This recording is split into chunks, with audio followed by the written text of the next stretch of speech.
Hey, what's up, everyone? Welcome back to Babylon Talmud.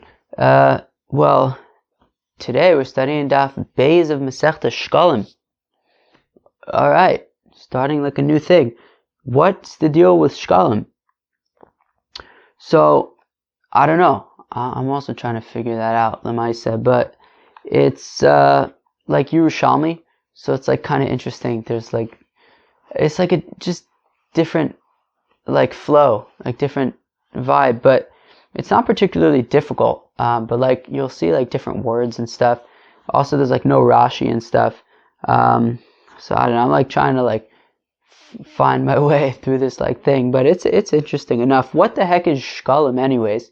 So Sheqalim, there's basically like 3 donations you would give to like the Mishkan / Beis Hamikdash.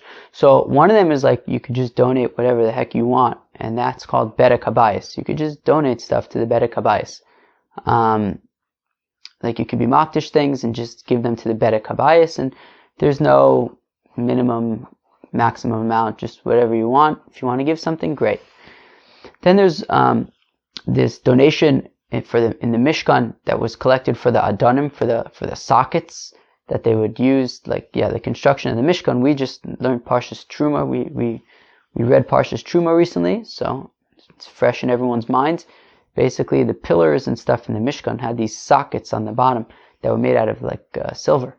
So there was that collection, and then finally there was the Machatzis HaShekel collection, which was at every, I think specifically men, but women were able to donate as well, I believe, this half coin amount. And now, as we're going to see in the Gemara today, this half coin doesn't specifically have to literally be a half coin, but it is important that everybody is donating the same amount. It doesn't matter how much money you have, whether you have a lot or a little, everyone donates the same amount. And this money was what was used for the communal offerings, right? So if you're ever wondering who pays for the Korban Tamid Shel Shachar, or the Korban Tamid Shel Bein Harabayim, or the Korban Musaf. So the answer is it's paid for by communal funds, and these communal funds are collected in these Sheqalim, in these, we call them Sheqalim, but really it's a biblical Machatzis HaShekel.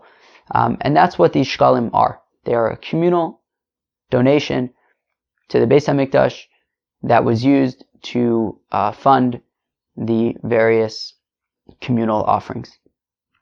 And that's essentially the subject of this Masechta and of today's daf, Bigadol. So there's the donations, and then so what we're talking about vis-a-vis the shekels for now is basically when does this happen? When are they collected? When are they announced? Etc. We're going to get into those details today. What is this? Well, I don't understand the notes that I wrote. Oh yeah, okay, fine. More details about the Sheqalim. We'll get to that later in the recap because it's a little bit detailed. Okay, fine. And then in the process, we get into a little bit of like discussions of Adar, the mitzvahs of Adar when it's a leap year, Adar Rishon versus Adar Sheni, reading the Megillah. Not too much detail, but somewhat. Okay, let's jump in to Masechta Sheqalim and the Yerushalmi of Masechta Sheqalim. Here we go. Be'echad b'Nisan. Nope. Be'esab. Nope. Be'echad b'Adar. On the first day of Adar. Okay. I.e. Rosh Chodesh Adar. Mashmi'in ala Sheqalim v'ala kilayim. So we proclaim about the Sheqalim. What do we proclaim about the Sheqalim? Start getting them in order. Start bringing them to Jerusalem. Okay. The Gemara is going to explain why Dafka on the first of Adar, but that's when we already remind people like, hey, the Sheqalim donations is imminent. Start getting them together. And also they make an announcement to people who have fields. Take a look at your fields. See if there's any mixtures of plants that should not be there, and if there are, take care of them, i.e. uproot them. And now 2 weeks later, on the 15th of Adar, Korin es Megillah Bakrachim. Okay, if you live in a walled city like Yerushalayim, so then you read the Megillah on the 15th of Adar. But also Umisaknin es Adrachim. That's when they start going out and doing maintenance work on the roads. Ves Archovos, and the streets. Ves Mikvos Amayim, and they make sure that the mikvahs are intact. Ve'osin kol tzorkei harabim, and they do all of the needs of the public. Umitzainin es hakvaris, and they also mark graves. Okay, v'yotzin al kilayim, and that's when they go out in the kilayim. Let's talk about this graves thing for a second. I don't really get it honestly, but I guess they would know, they would like identify where there are graves, and then as a public good, they would mark them so that you would know there's a grave here. Don't make an ohel over it. And then v'yotzin al kilayim, that is basically the next step with regards to these planted mixtures to kilayim, which is on the 1st of Adar, they would say, hey people, if you have kilayim in your fields, get rid of it. On the 15th of Adar, they would mamish go out, and if they found you with kilayim, they would uproot it from your field. Okay, fine. Let's go weiter. Zok the Gemara v'lama be'echad be'adar. How come we are announcing about the Sheqalim donations for the communal offerings on the 1st of Adar? What's significant about the 1st of Adar? Kadesh yaviu Yisrael es Sheqalim be'onason, so that the Yidden will bring their shekels to Jerusalem on time. So that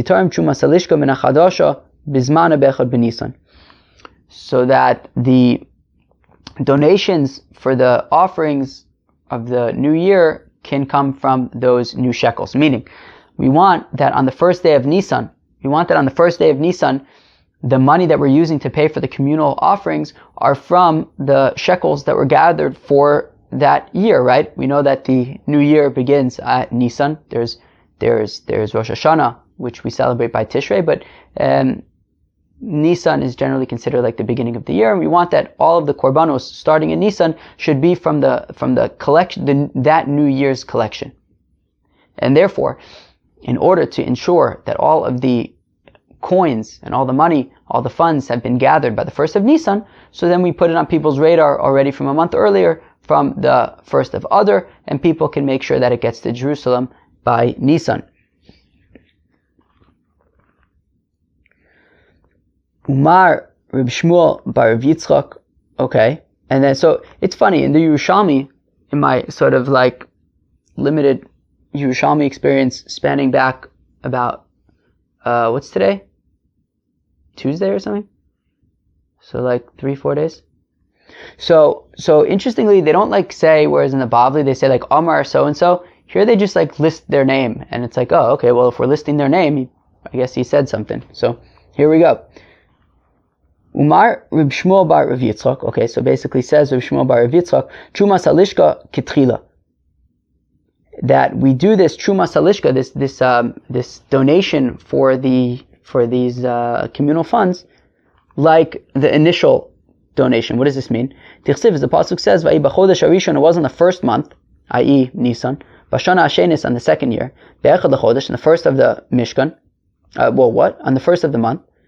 Hukama Mishkan. So in the second year in the desert, on the 1st of Nisan, the tabernacle was put up, was erected. Vitani Allah, and it was taught about it in a brisa, B'yom Shukama Mishkan, that on the day that the Mishkan was erected, Bobayom Nitruma Truma, on that day, also the funds, the communal funds, were released and used to purchase communal offerings. So we see that the sort of original usage of these communal funds was on the 1st of Nisan, and we maintain that as well, and that is why we collect on the 1st of Adar, so that we can use the new funds on the 1st of Nisan.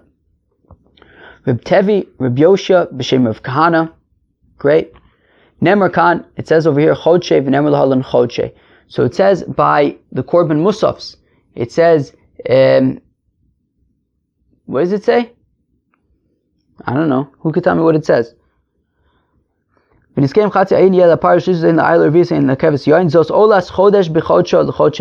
it. So this is the Korban Ola of the month on its proper month, the Chodshei Hashana, for the months of the year. Okay, so it says that in the context of Korban Musaf, which is a communal offering. Okay, and it says by Korban Pesach, which is HaChodesh Zeh Lachem, Rishonu l'Chodshei Hashana, so it says Chodshei. Ma Chodshei shenemar lahalon in monin ela minisan. So just like by Korban Pesach and by the Parsha of HaChodesh Zeh Lachem and Parshas Bo, that was talking about Nisan, right? And we start counting the months, the first month being Nisan. Av Chodshei shenemar kan in monin ela minisan. So also, when it says Chodshei, in the context of Korban Musaf and communal offering, i.e. communal offerings in general, so that is going to be from the first of Nisan. So now, Amr Reb Yonah, says Reb Yonah, Shavak Reb Tevi Rosha Demas Nisa v'Amr Sofa. So Reb Yonah says, wait a second. Reb Tevi didn't give us enough information. Close, but not quite close enough. All we learn out from Reb Tevi is that by Korbanos, we go, well, let's say this, just like by Rosh Chodesh, by months, we start counting from Nisan, so also by Korbanos, we start counting from Nisan. But it doesn't really give us enough information, because it doesn't necessarily teach me that I specifically need to use new funds for the Korbanos. Meaning, there's another subtle kind of piece here, which is that we specifically want to be using new funds. We don't want to be using any old funds in order to finance or to pay for these korbanos. So we specifically want to be using the new funds, and that doesn't necessarily come out by only the portion of the brisa that Reb Tevi quoted. So let's see what exactly the entire brisa looks like to get this fuller picture. Dalkein kadad detani, rather kind of teach this following brisa. Zos olas chodesh b'chodsho. Okay, this is the ola of the month at its proper month. Yachol yetorim b'chol chodesh v'chodesh. So is it possible that you would need to collect money every single month for that month's offering? So we see already now the concept of like specifically doing a new collection for specific korbanos. So is it possible that every single month we have to do a collection for that month's korbanos? Therefore the pasuk says on its month for the months, plural, i.e. that there's 1 month that you collect for all of the months of the year. Okay, so you're not going to be collecting each month for that month's korbanos. Rather, there's going to be 1 month that you collect, and that collection will stand for 12 months, or I guess if it's a leap year, 13, but for the whole year. Is it possible then that you can do this collection in any month that you want? Well, it says chodshei in the context of Korban Musaf. It says chodshei in the context of Korban Pesach, or the months of the year, kilu in the context of Korban Pesach. Ma chodshei shenemar lahalon ein monin el minisan af chodshei shenemar kan ein monin el minisan. Well, just like in the context of counting the months, we start counting the months from Nisan. So here also in terms of the collection for the public offerings, that's going to be from Nisan. So according to Rabbi Yonah's version, he there's no big chiddush other than he just quotes the entire brisa. Reb Tevi quotes the end of the brisa, which is just to make the Nisan connection. But Rabbi Yonah says there's a little bit more to the picture that we need, which is to establish first that we need to be using new coins, new collections for the korban, for the public offering, for the communal offerings, and therefore he established that zos olash chodesh b'chodsho, right? From meaning I would have had a havmina to say that every single month I need to do a collection and use that new money for the communal offerings. Then we ultimately establish that no, while you do need a new collection and to use those new funds for the communal offerings, we then by the end of the brisa establish that this collection happens for the first of Nisan, and every year on the first of Nisan we begin using the money from the new collection and fund the communal offerings with that. And for that reason, we already announced about to start getting in order the donation a month earlier, so that everything is ready and in the temple's coffers by the first of Nisan. What do you say we go weiter? Good. Okay. Ma'u mashmiin. Uwa. So the Mishnah had said mashmiin, right? We are mashmiin about the Sheqalim and Kilayim. What does this mean? So v'unam machrizin. Okay. So you announce. I assume that most of us probably assume that that's what it meant. Heich ma'at Omar, just like the pasuk says, vayidnu kol b'Yehuda v'Yerushalayim, that they set out word in Judah and Jerusalem, and there's a little bit more to that pasuk, which is L'havi l'Hashem masas Moshe Eved Elokim Ayisab Midbar, to bring basically the shekel donations that Moshe had initially established in the desert. Zok the Gemara, Tamon Taninon, we learn in a Mishnah over there in Masechta Megillah. Ein ben Adar Rishon l'adar hasheni. There's no difference between the first adar and the second adar, i.e., when there is a leap year and we have two others. I don't think that was the case this year, but maybe last year it was. Who can remember? But whenever you have two others, so what's the difference between the two? So Elamikra Megillah Matanos Levyonim. The only difference is reading the Megillah and giving gifts to the poor on Purim. That happens specifically in the second month of Adar. You don't read the Megillah and give Matanos Levyonim in the first month of Adar.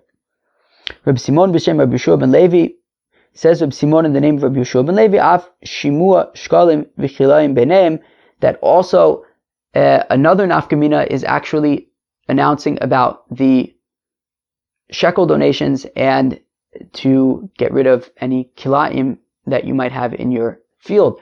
That would happen specifically on the first of the second month of Adar, not on the first of the first month of Adar. You could skip the next two lines. Amr Rabbi Yossi v'yos. And Rabbi Yossi says, and this taka makes sense. How come? Klum amru mashmiyan ala shkalim lo kadei she'aviu Yisrael es Sheqalim ba'unason. What's the point of announcing about the shekels on the first of Adar? The point is that they'll have time, people will chaperine, and they'll bring their shekels to the temple coffers by the first of Nisan, right? So you let them know, as we've established already, you let them know on the first of Adar, hey, get your shekels in order, so you can bring them to the temple before the first of Nisan. Now, Imat Omer Ba'adar Rishon, now, it makes sense to say that this announcement happens on a leap year on the second Adar, because if it were to be on the first Adar, i.e. 60 days before Nisan, well, Ad Kidun is Bishata Shisin Yomin, well, that means that there's now 60 days between the announcement on the first of the first Adar and the first of Nisan, Klum Amru, period. And that's too much time, and people are going to procrastinate, and in the end they're going to not end up bringing it because it was out of mind. Klum Amru Yotzin Afa Kilayim Lo Kadei Shiyu Atzmachim Nikarim. And then now to get to the announcements regarding Kilayim, right? That we said that on the first of Adar they would announce and say, hey people, check your fields. If you have any mixtures that you shouldn't have, get rid of them. So the reason why they announce on the first of Adar is so that, because on the first of Adar you can already recognize, right, the fields have grown enough that if there is kilayim, if there are these mixtures of plants that need to be getting rid of, you can notice them already. They've grown enough that you could identify them. Now, im Omer Ad Ba'adar Arishan, and if you're going to say that in a leap year this announcement happens on the first of the first month of the first Adar, Ad Kidun Inun Dikikin, well, they're still going to be very undeveloped, very thin, very small. And therefore it makes sense to say that the announcement would happen on the first of the second month of Adar, because at that point the plants would already be developed enough that you can identify them and get rid of them. So therefore we just explained why it makes sense to say, like Rabbi Yeshua ben Levi says, which is that in addition to Kriyas Megillah and Matanos Levyonim, another difference between Adar Rishon and Adar Sheni is that specifically in Adar Sheni we announce about the Sheqalim and about the Kilayim on the first of the month of Adar Sheni, first day of the month of Adar Sheni. Reb Chizkiah Sha'al. So now Reb Chizkiah, literally, of course, Sha'al means to ask, but as the Taklin Chadatin, which is like the kind of like the equivalent of Rashi, let's say, for Sheqalim. He's like the go-to commentary. So he says that when it says Sha'al, to ask, it doesn't really mean like he wants to know. It's like this is it's actually something that he's determined already, and he wants to see if other people agree with it. So he was looking for support for his view, basically. So Reb Chizkiah Sha'al, so Reb Chizkiah was looking for support for the following view of his, which is Me'ata b'nei Bavel mashmiyan ala Sheqalim mirosha shachoref lo kedei she'aviu Yisrael Sheqalim ba'unason v'titarim trumas halishka min hachadasha b'zman b'echad b'nisan. So let's read that again. So Reb Chizkiah Sha'al, so Reb Chizkiah basically was looking for support for the following statement of his, which is Me'ata b'nei Bavel mashmin al shkalim mirosho shel chorif. The people who live in Bavel, i.e., distant from Jerusalem, so they should have to announce in Bavel about the shekel donation at the beginning of the winter, so that there's enough time for them to get to Jerusalem by the 1st of Nisan. If we're saying that specifically we want to get the shekels to Jerusalem by the 1st of Nisan, and that is why we announce about them on the 1st of Adar to give them a month to get there, well, not every place is the same distance from Jerusalem. In Bavel, where it's even further away, so then they should have to declare about the Sheqalim and announce about them from the beginning of winter, so that there's enough time to make sure that if you're going to be sending shekels, they get to the Beis HaMikdash by the 1st of Nisan. Right? So Me'ata b'nei Bavel mashmin al Sheqalim mirosho shel chorif. The people in Bavel should have to announce about the Sheqalim from the beginning of the winter, lo kedei sheyaviu Yisrael Sheqalim ba'unasan, so that the Yidden would be able in Bavel to get their shekels on time, and then the donations would be able to be released and used from the temple treasury on time on the 1st of Nisan. Hasiv Reb Ula, Kumi Reb Mana. Now Reb Ula asks a kasha to Reb Mana. He says, one second. Who says that every location has the same requirements for the machatzis shekel donation, i.e., that the 1st of Nisan is the time that all shekels need to arrive in Jerusalem, no matter where you live? But we learn in the Mishnah, that there's actually 3 times throughout the year that we take out money from the temple coffers for the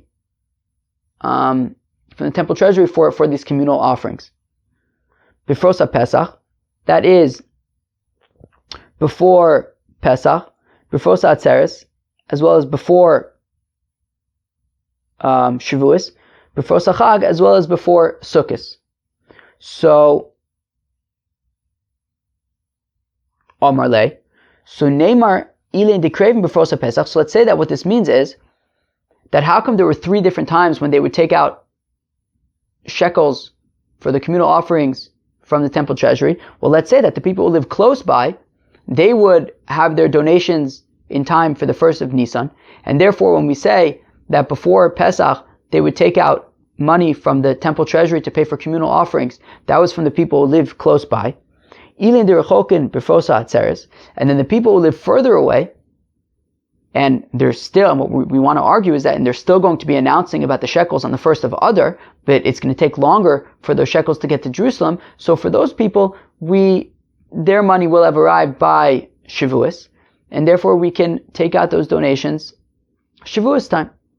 And the people are even further away than that, so we take out their shekels, which arrived after Shavuos. We would take out those shekels and use them for communal offerings before Sukkot. So what Ula wants to argue is that, wait, maybe it's not like Chizkiah. Chizkiah wants to say that, look, what we've been saying until now is that the 1st of Nisan is the cutoff, is when we want all the shekels to arrive in Jerusalem.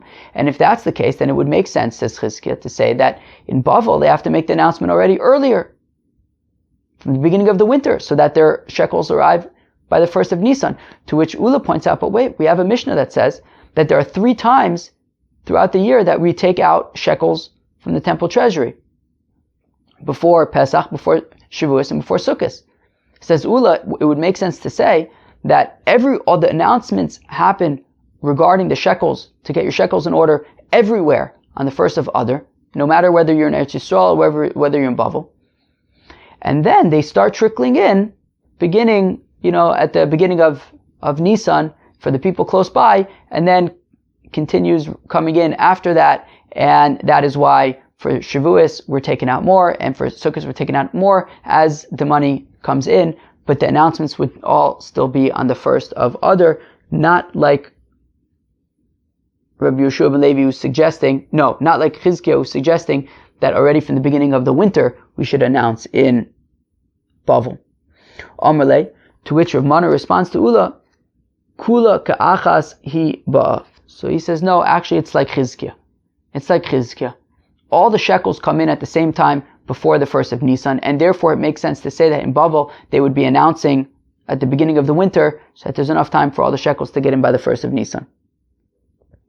So then how come we take the money? Why don't we just take out all the money at once on the first of Nisan if all the money has arrived? To make publicization of the matter, so that people know about it, so that it makes a shtickle to do about the communal offerings. That's why. But the offerings should nonetheless all arrive. The donations should nonetheless all arrive by the first of Nisan.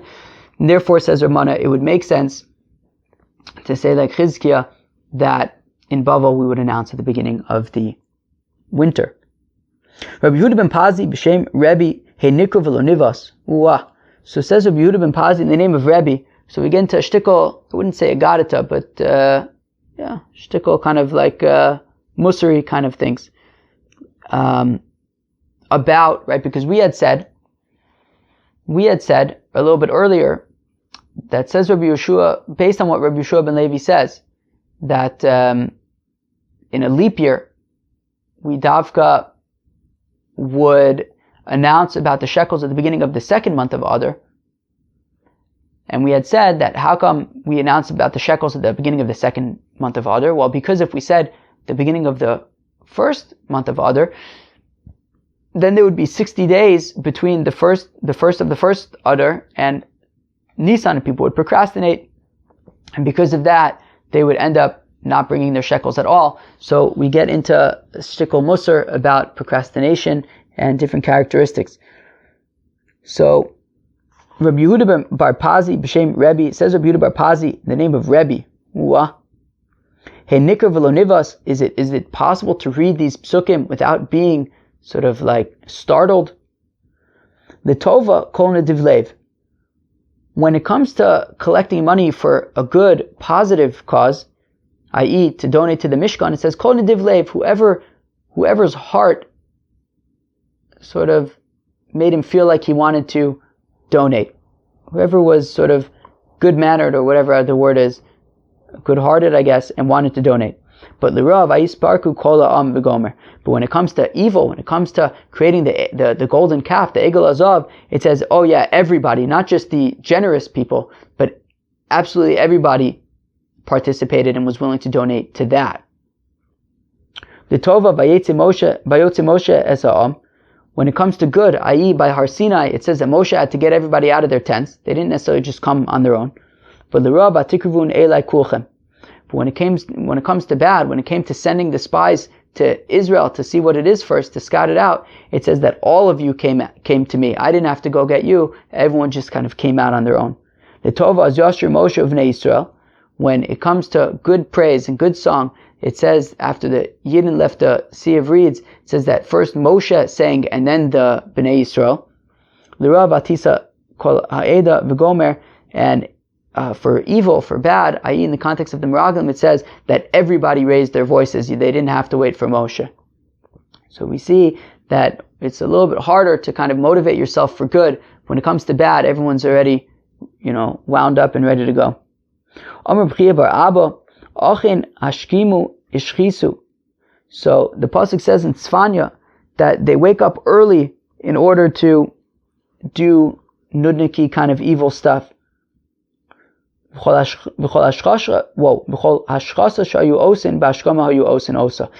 all of this, like evil, bad, nudniki kind of things that they were doing, they would dafka wake up early in order to do them, right? So when it comes to mitzvahs, we have the concept of zrizin maktim in the mitzvahs. There are special people who are very, I don't know if the word is fastidious, whatever it is, and certain people who are very particular and very caring, they wake up early to do mitzvahs. But when it came to ashchasa, when it came to this negative energy, all right, everybody was doing it. Hashkimu ashchisu v'chol ashchasa shayu osin b'ashkama ayu osin osa. They would wake up early in order to do these like negative things.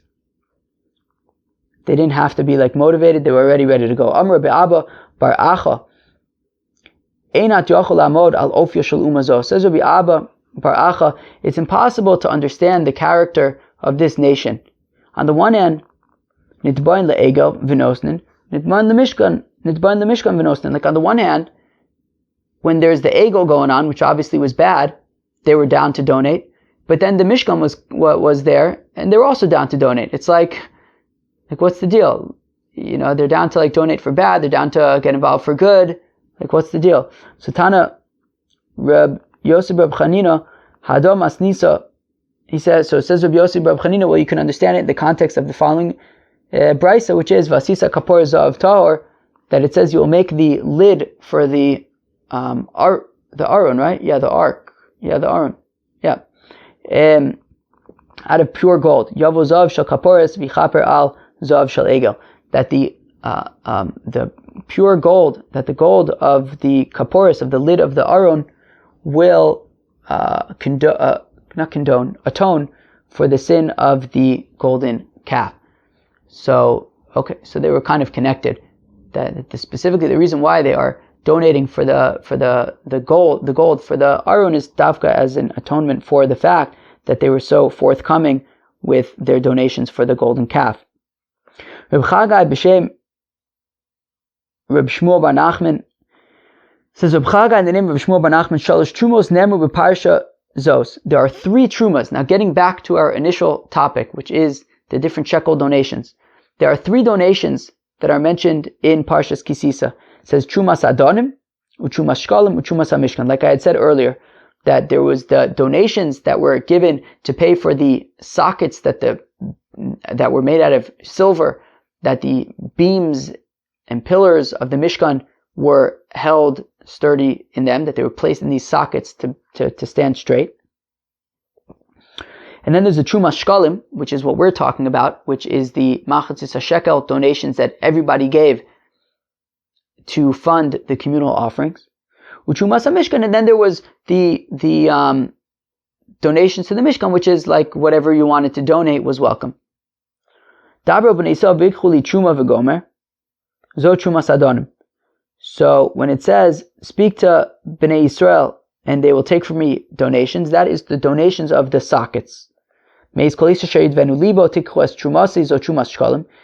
each person who will be forthcoming, take my truma, that's the truma of the Sheqalim. This is the truma that you will take from them, that is the donations for the Mishkan. Those sort of, whatever you wanted to give donations. Trumas HaMishkan, La Mishkan, Masha Yitzu Yaisu.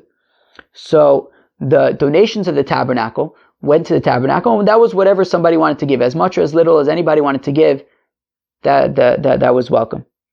Trumas Sheqalim the Korban. Now, the donations of the half shekels, which is the subject of our learning, that was to pay for communal korbanos.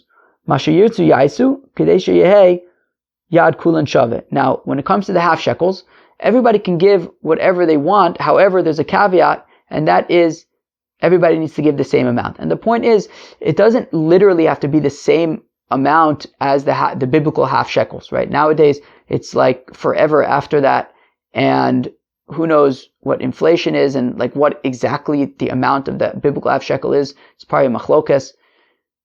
But the point is, it doesn't have to be that exact amount, but whatever amount it is, it should be the same for every single person. Trumas Adonim la Adonim, and of course the donations for these sockets, for the beams of the Mishkan, were for those sockets. Ha'asher lo ya'areh v'adal lo yamit, and also for that, people with more money should not give more, and people with less money should not give less. Everybody gives the same amount for that donation as well. Omer Reb Avun, says Reb Avun, after Parsha Azos, Nemer ba Gimel Trumis, that also in the following Parsha, later on, also in Sefer Shmos, it says, Machzis HaShekel Truma LaHashem, that a half a shekel donation for Hashem, Yitain Trumas Hashem, Loses is Trumas Hashem. So we see there also in that pasuk, or in those psukim, 3 different trumas as well, referring to these trumas: the Mishkan, the Korbanos, and the Adonim. Okay, now the Mishnah had continued, B'tezvav bo Korenis HaMegillah B'krachim, that on the 15th day of Adar, so we read the Megillah in the walled cities. Right, on the 15th day of Adar, we read the Megillah in the walled cities. Now, fact the Gemara, Lokein Amar Reb Chelbo, didn't Reb Chelbo, Reb Huna, Rav, b'shem Reb Chia Rabba, but didn't Reb Chelbo say the name of Rav Huna, said the name of Rab, the name of Reb Chia the Great, Hakol Yotzim b'Yodalad Shuzman Kriyasa? But didn't they say that everybody could be Yotzei on the 14th? Kilu, why is the Mishnah saying, Davka, that you have to read the Megillah on the 15th in the walled cities? I thought, technically, you can even read it on the 14th. Anybody can read it on the 14th, even the people in the walled cities. So the Gemara says that I wouldn't get too caught up in the details.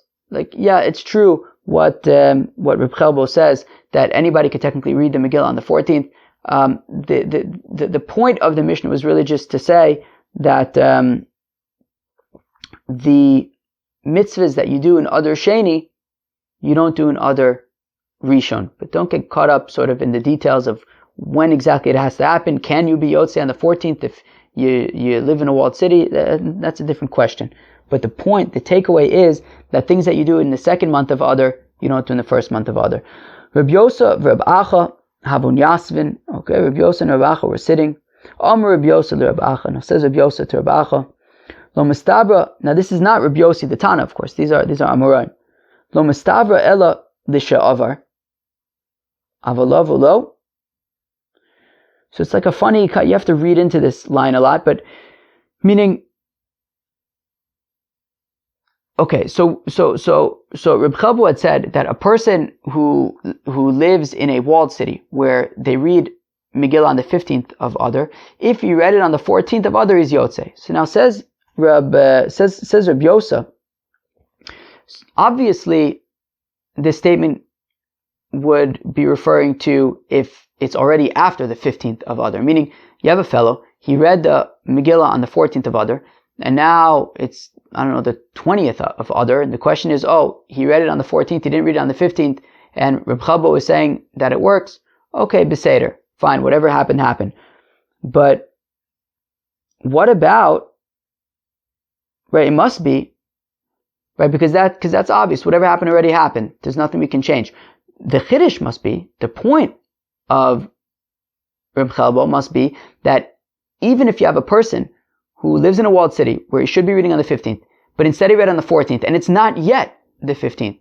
Kilu, he read on the 14th, and let's say now it's the 15th. And the question is, does he need to read it again? And it must be that what Reb Chelbo is saying is that no, he doesn't need to read it again, because he already read it on the 14th. That's the Chiddush of Reb Chelbo. He's saying that Kilu milichatchila, that if you have a fellow who lives in a walled city where you're supposed to, right, the halacha seems to be that you read it on the 15th of Nisan, of Adar, you read the Megillah, but he read it on the 14th. It sounds like Reb Chelbo is saying that he doesn't need to read it again on the 15th. But Vatani, but one second, we have a Mishnah that says, Mokum Shinagu L'Krosa Shnei Yomim, Koronosa Shnei Yomim, that if you have a place that they're not sure if they're considered a walled city or not, so they read the Megillah both on the 14th and on the 15th. But if this is the case, like Reb Chelbo, that somebody reads on the 14th, doesn't have to read on the 15th, how would you ever have a situation of a place that reads it in two places? Once they already, on 2 days, on the 14th and the 15th, once already they read it on the 14th, according to Reb Chelbo, they're done. They shouldn't have to read it again on the 15th. Even a person who mamish lives in a walled city, once he reads it on the 14th, doesn't have to read it again on the 15th. So, Amarle, Ufana Savarked. So, Reb Acha gives kind of a cryptic answer, which is, yeah, I also agree with everything that you said. Not only everything that you said, but also everything that Reb Chelbo said. I agree with everything. Kilu, like Reb Chelbo says that if you read it on the 14th, you don't have to read it again on the 15th. I hear your question, which is that, well then what do you do with these people who read it on the 14th and the 15th because they're not sure if they're a walled city or not, but once they read it on the 14th, why would they have to read it on the 15th anymore? Reb Acha says, yeah, I'm on everybody's team over here. But how can you be on everybody's team? So, Amar Reb Mana, says Reb Mana v'Yaus, everything could make sense. Ilu mishakarya b'Yudalit chozer v'karya b'Tesvav shema ein shomen lo imat omer ken nimtzeis oker zman krachim biyadcha. Wow. So Reb Mana says, look, Ilu mishakarya b'Yudalit chozer v'karya b'Tesvav. Right, if you read it already on the 14th so then milchatchila you should also have to read it again on the 15th. Because Shema ain't shomen lo, because if we say that you don't need to read it again on the 15th, imat omer kein, nimtzeis okers man krochen biadecha, then you're going to be uprooting the time of the walled cities with your hands. Oh my gosh, what does that mean? What it means is this. It means that basically it's bidiyevit. If you read the Megillah on the 14th, so if you don't read it again on the 15th, and you didn't, so meaning if you read it on the 14th and you didn't read it on the 15th, so beseder, it's fine. So you could be yotze. However, we're not going to recommend that somebody who lives in a walled city specifically read it on the 14th, because if that's the case, you're going to lose the whole concept of reading the Megillah on the 15th. So therefore, really what you should do is, if you live in a walled city, you should be reading the Megillah on the 15th. In a situation where you read it already on the 14th, so then, also I'm not sure what I said a minute ago, but again, somebody who lives in a walled city should be reading the Megillah on the 15th day of Adar. Now, if you already read it on the 14th, then you don't have to repeat it on the 15th, but it's not a lichatchila thing. And therefore, also when it comes to people who live in a place where they're not sure if it's the 14th or the 15th, so they also read it twice, on the 14th and on the 15th, because we don't want you to uproot the concept of reading the Megillah on the 15th for walled cities. However, in the event where a person from a walled city read the Megillah on the 14th, so he doesn't have to repeat it on the 15th. Okay.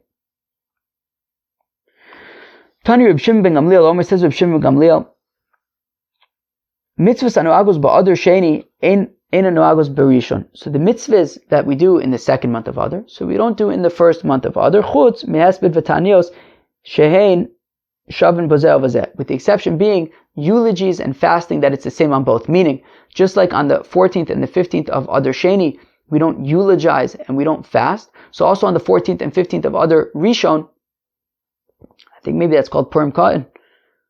So we do not eulogize or fast.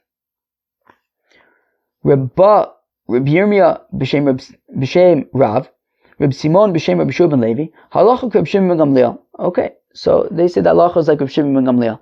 Reb Huna Rabba the Tziporin Omar says, Reb Huna, the teacher of Tzipori, hinig Reb Chanina b'Tziporin ka'adad Reb Shimon ben Gamliel. The Reb Chanina and Tzipori had the minig like Reb Shimon ben Gamliel. Lo Amar ele hinig halalacha lo.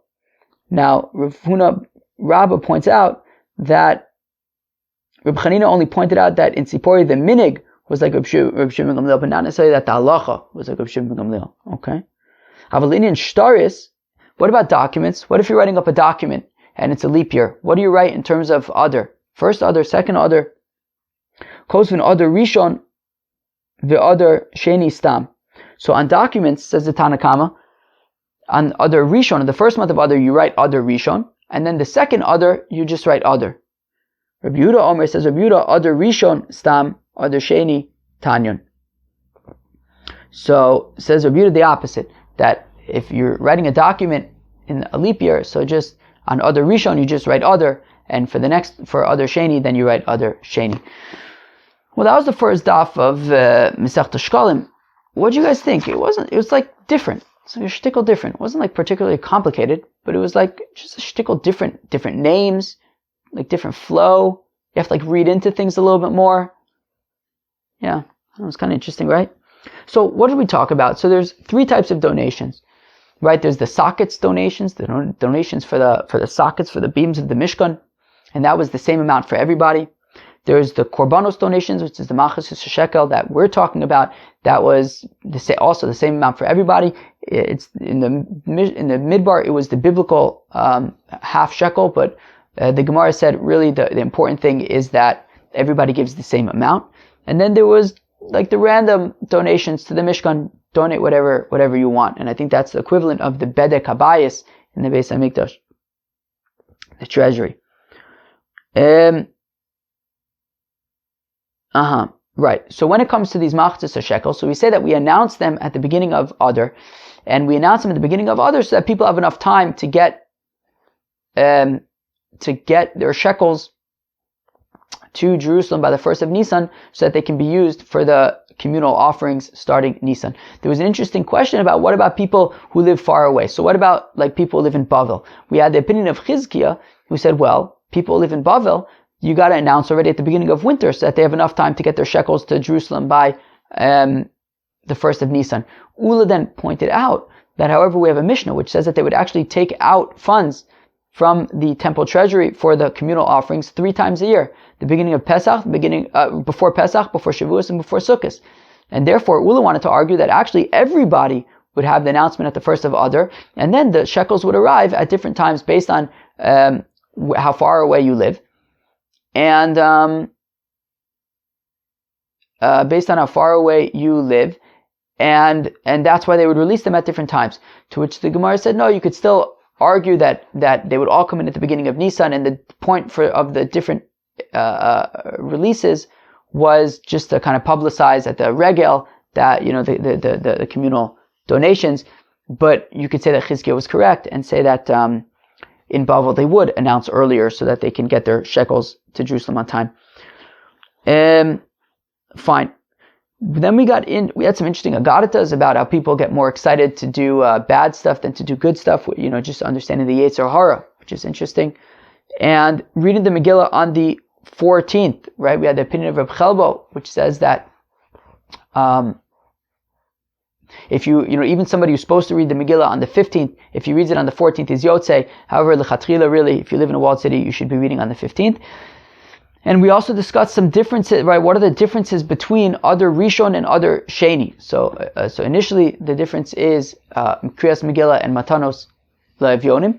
We also saw the opinion of Yeshua ben Levi that says that in addition, there is the fact that in Adar Sheni, we announce about the shekels and about Kilayim as well to get rid of any mixtures that you have in your fields. We then added to that list also, we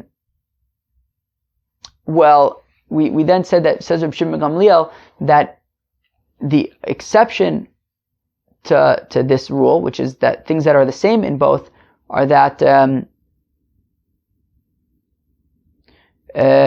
you do not eulogize or fast on the 14th and 15th of either Adar Rishon and Adar Sheni. And then we saw Machlokas at the end between the Tanna Kama and Rabbi Yehuda about what to write in documents in a leap year. So according to the Tanna Kama, in Adar Rishon you write Adar Rishon, and in Adar Sheni you just write Adar. And according to Rabbi Yehuda, in Adar Rishon you just write Adar, and in Adar Sheni you write Adar Sheni.